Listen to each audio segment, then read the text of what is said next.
La constitution d'une société commerciale est un processus au cours duquel plusieurs étapes doivent être franchies par les fondateurs. Le Code des sociétés, qui réglemente cette opération, impose l'accomplissement d'une série de formalités nécessaires pour que la société puisse valablement exister. Ces formalités peuvent être classées en deux catégories. Celles qui doivent être remplies avant la constitution même de la société et celles qui doivent être réalisées après celle-ci. Il y a lieu de noter que la première formalité à accomplir par les fondateurs est de rédiger un projet des statuts de la future société commerciale.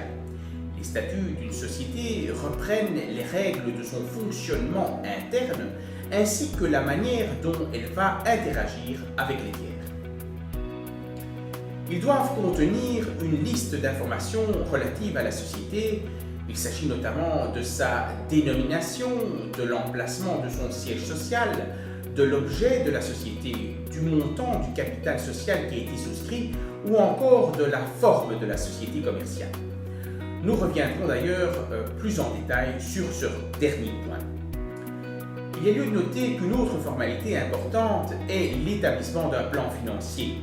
La rédaction d'un plan financier est obligatoire pour la constitution d'une société à responsabilité limitée. Ce plan met en corrélation les moyens financiers de la société avec les activités qu'elle va déployer. Il permet de s'assurer que la société dispose des ressources nécessaires pour exercer ses activités pendant au moins 2 ans. Ce plan est conservé par le notaire instrumentant et en cas de faillite de la société, dans les 3 ans de sa constitution, il sera communiqué au tribunal de commerce. Le juge, à cette occasion, pourra, le cas échéant, condamner les fondateurs à assumer les engagements de la société s'il constate que le capital social prévu lors de la Constitution était manifestement insuffisant pour assurer l'exercice normal de l'activité pendant 2 ans. Le montant du capital social est donc très important. Ce montant est établi en fonction de certains éléments et plus particulièrement des apports faits à la société par les fondateurs. Ces apports consistent généralement en de l'argent ou à des biens. Lorsque les fondateurs font des apports en numéraire, l'argent est déposé sur un compte bancaire ouvert au nom de la société. La banque émet une attestation qui sera conservée par le notaire. Une fois que toutes les formalités seront accomplies, le notaire remettra une seconde attestation à la banque pour que les fonds soient débloqués. En cas d'apport des biens, 2 rapports spéciaux doivent être rédigés. Le premier est rédigé par un réviseur d'entreprise et porte sur le mode d'évaluation des biens apportés ainsi que sur la contrepartie accordée aux fondateurs apportants. Le deuxième rapport, proprement dit, est rédigé par les fondateurs eux-mêmes afin de justifier de l'intérêt de cet apport pour la société et, le cas échéant, les raisons pour lesquelles ils s'écartent des conclusions du réviseur d'entreprise. Ces 2 rapports seront déposés par le notaire au greffe du tribunal de commerce qui pourra engager la responsabilité des fondateurs s'il s'avère que la valeur du bien apporté était manifestement exagérée et si, bien évidemment, la stabilité de la société a été mise en péril. Une fois toutes ces formalités accomplies, les fondateurs vont procéder à la rédaction de l'acte constitutif qui reprendra les statuts de la société. Pour la constitution d'une société à responsabilité limitée, l'acte constitutif doit nécessairement être repris dans un acte authentique qui doit être dressé par un notaire. Les fondateurs signent l'acte constitutif ainsi que le notaire qui va le conserver.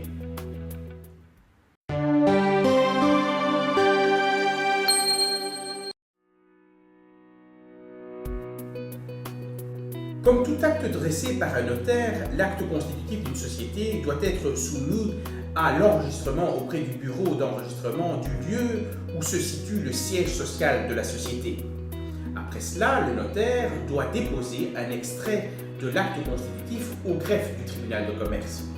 Ce n'est qu'à partir de ce moment-là que les sociétés seront dotées de la personnalité juridique.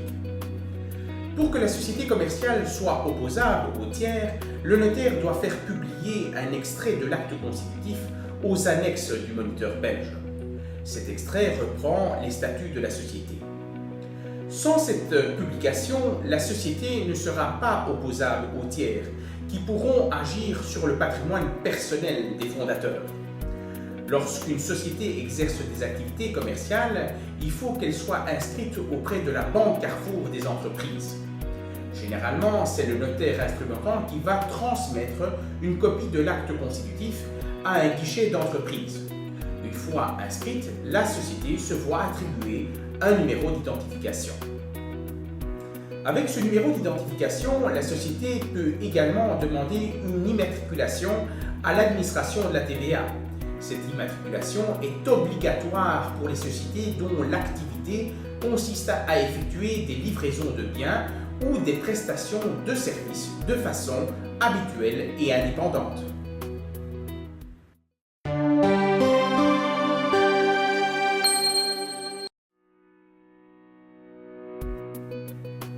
Le choix de la forme sociale est important car il implique de nombreuses conséquences.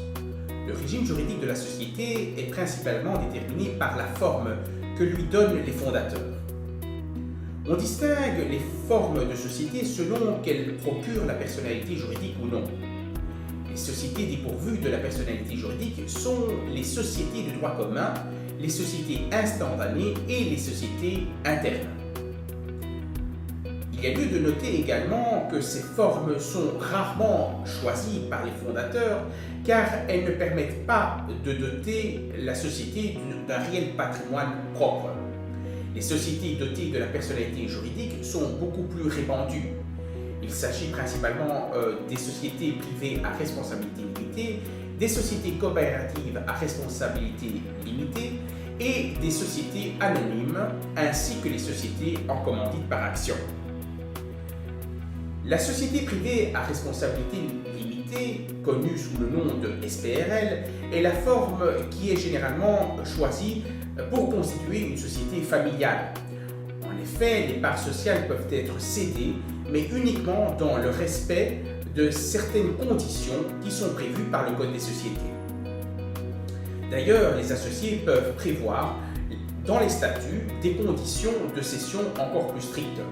Le capital social d'une SPRL doit s'élever au moins à 18 550 €, dont 6 200 € minimum doivent être immédiatement libérés lors de la constitution de la société. En outre, le Code des sociétés prévoit deux types particuliers de SPRL. La SPRL-U qui peut être constituée par une seule personne et la SPRL Starter dont le capital social de départ peut être que d'un seul euro. La société coopérative à responsabilité limitée, la SCRL, est une société dans laquelle la participation des associés est primordiale. Les coopérateurs ont une double casquette, ils sont à la fois associés et clients de la société. À la place des dividendes, les coopérateurs reçoivent une réduction sur le coût des achats des biens produits par la société. Une autre particularité des coopératives est la variabilité du capital social. Les associés peuvent facilement augmenter ou réduire le capital de la société, ce qui facilite l'admission et le départ des coopérateurs.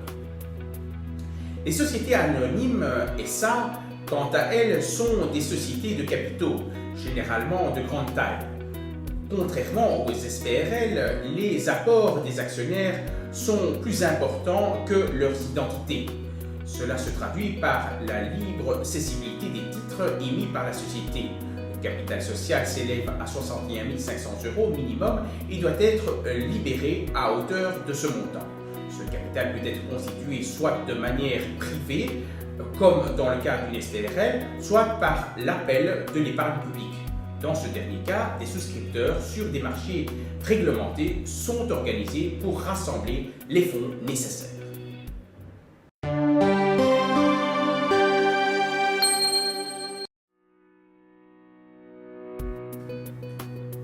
L'accomplissement des formalités qui ont été présentées peut prendre un certain temps.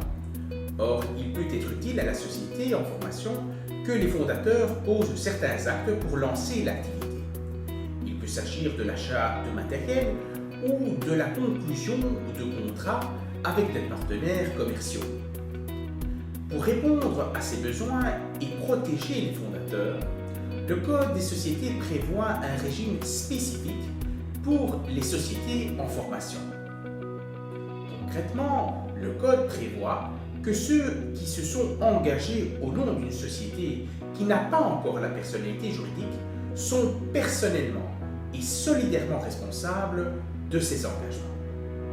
Cependant, ces engagements sont repris par la société s'il est procédé au dépôt de ces statuts au greffe du tribunal dans les 2 ans de la naissance de ces engagements et si ces engagements sont repris par la société dans les 2 mois qui suivent le dépôt. Si ces 2 conditions sont respectées, la loi répute ces actes comme ayant été posés par la société dès l'origine et les fondateurs sont libérés de ces engagements. Évidemment, il est toujours possible aux fondateurs d'agir en leur nom personnel. Dans ce cas, les co-contractants pourront agir directement contre les associés en vertu du droit commun des contrats.